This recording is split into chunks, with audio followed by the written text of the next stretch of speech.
Day 38. So ಸ್ವಲ್ಪ personal reason ಇರೋ ಕಾರಣ 4 ದಿವಸ ವೀಡಿಯೋಕ್ಕಾಗಿದ್ದಿಲ್ಲ. ಸೊ ಎವ್ರಿ ಡೇ ಥರ ಸೇಮ್ ಬೆಳಿಗ್ಗೆ ಎದ್ದು ಮೀಲ್ ಹಾಕ್ಕೊಂಡು ಸ್ನಾನ ಮಾಡಿ ಅಂಗಡಿ ಕಡೆ ಹೊರಟ್ರೆ ಟ್ರಾಫಿಕ್ ಇತ್ತು. ಸೊ ಅಂಗಡಿಗೆ ರೀಚ್ ಆಗೋಷ್ಟು ಲೇಟ್ ಆಗಿಬಿಟ್ಟಿತ್ತು. ಸೊ ಹೋಗಿದ್ದೆ ಫಸ್ಟ್ ಕೆಲಸ ಮಾಪ್ ಹೊಡೆದಿದ್ಮೇಲೆ ಸ್ವಲ್ಪ ಐಟಮ್ ಮೊನ್ನೆ ಡೈಲಿ ಆ ಕಡೆ ಈ ಕಡೆ ಬಿದ್ದಿರುತ್ತೆ, ಅದನ್ನ ಅರೇಂಜ್ ಮಾಡೋಷ್ಟರೊಳಗಡೆ ಮಧ್ಯಾಹ್ನ ಆಗಿಬಿಡುತ್ತೆ. ಸೊ ಅದಾದಮೇಲೆ ನಾನು ಮೀಲ್ ನಂಬರ್ 2 ಹಾಕ್ಕೊಂಡೆ. ಸೊ ಮೀಲ್ ನಂಬರ್ 2 ಆಗಿದೆ. ಒಂದು ವೆಬ್ಸೈಟ್ ಆರ್ಡ್ರ್ ಬಂದಿದ್ದು, ಒಂದು PC ಇದು.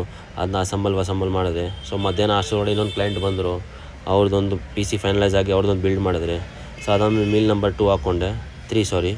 ಸೊ ಅದಾದಮೇಲೆ ಸ್ವಲ್ಪ ಕೊಟೇಷನ್ಸ್ ಇತ್ತು, ಅದೆಲ್ಲ ಫಿನಿಷ್ ಮಾಡಿ ಅದು ಸಾಯಂಕಾಲ ತನಕ ಸ್ವಲ್ಪ ಕ್ಲೈಂಟ್ಸ್ ಬೇಜಾರು ಎನ್ಕ್ವೈರಿ ವಾಕಿನ್ಸ್ ಇತ್ತು.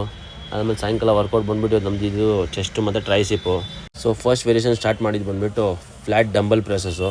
ಇದ್ರ 4 ಸೆಟ್ ಹೊಡೆದೆ, 3 ನಾರ್ಮಲ್ ಸೆಟ್ಟು, ಲಾಸ್ಟಲ್ಲಿ ಒಂದು pass and rest at bottom ಹೊಡೆದೆ. ಅದಾದಮೇಲೆ ಬಂದುಬಿಟ್ಟು ಪೆಗ್ ಡೆಕ್ ಫ್ಲೈಸ್ ಹೊಡೆದೆ. ಇದ್ರ ಬಂದುಬಿಟ್ಟು 4 ಸೆಟ್ ಹೊಡೆದೆ. ಇದರಲ್ಲಿ ಸ್ಲೋ ಆ್ಯಂಡ್ ಸ್ಟಡಿ, ಒಂದೊಂದು ರೆಪ್ಪು ಫೀಲ್ ಆಗಬೇಕು, mind to muscle connection. So next variation ಬಂದುಬಿಟ್ಟು ಇನ್ಕ್ಲೈನು ಮಷೀನು ಚೆಸ್ಟ್ ಪ್ರೆಸ್ ಹೊಡೆದ್ರೆ. ಇದ್ರಲ್ಲಿ ಬಂದುಬಿಟ್ಟು 4 ಸೆಟ್ ಹೊಡೆದೆ. ಸೊ ನೆಕ್ಸ್ಟ್ ವೇರಿಯೇಷನ್ ಬಂದುಬಿಟ್ಟು ಕೇಬಲ್ ಫ್ಲೈಸ್ ಹೊಡೆದೆ. ಇದ್ರ 3 ಸೆಟ್ ಹೊಡೆದೆ. ಸೊ ಟ್ರೈಸಿಪ್ಪಲ್ಲಿ ಬಂದುಬಿಟ್ಟು ವೆಯ್ಟೆಡ್ ಡಿಪ್ಸ್ ಹೊಡೆದೆ.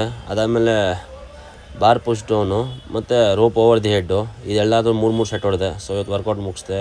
Good night, see you tomorrow.